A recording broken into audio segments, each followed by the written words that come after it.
I really believe in the mutual benefit of public science engagement projects.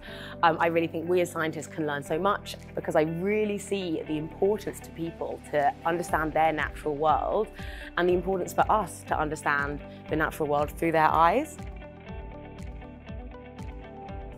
I think collaboration is super important because you really gain this expert insight. It's really this kind of collaboration of ideas where you get something really powerful for participants. The kind of interest people have is massive in the natural world.